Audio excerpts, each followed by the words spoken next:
parle toujours des gens qui meurent du cancer, mais on devrait mettre en avant les gens qui s'en sortent.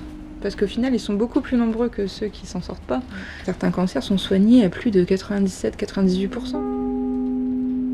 Là maintenant, on est entré dans le fait de se faire dépister, on voit quand même que ça soulage.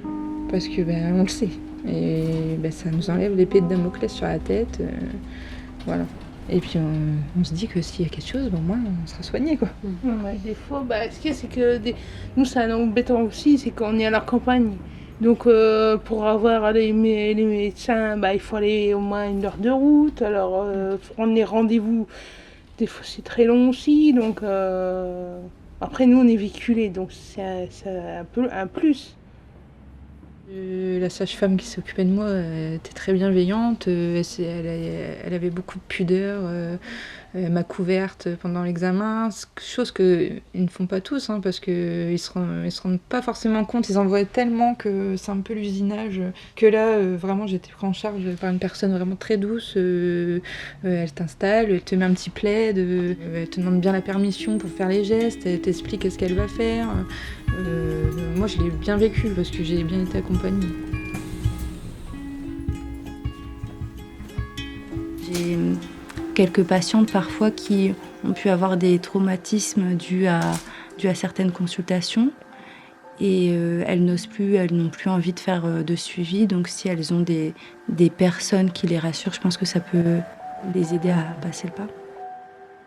Je fais le suivi gynécologique à partir de 25 ans. À partir de 30 ans, l'analyse est différente et on recherche justement la présence de papillomavirus. Et on dépiste quand même assez tôt les lésions au niveau du col. Je parle beaucoup avec mes patientes, donc généralement, je connais un peu leur histoire de vie. Je prends le temps de discuter avec elles. Je leur explique toutes les étapes.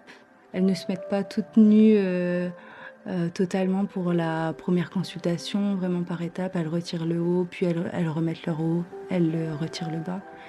Je place un spéculum pour voir le col de l'utérus qui est au fond du vagin. Je prends une brossette pour brosser le col de l'utérus. Je leur propose de mettre le spéculum aussi. Elles peuvent plus contrôler et ça peut les aider.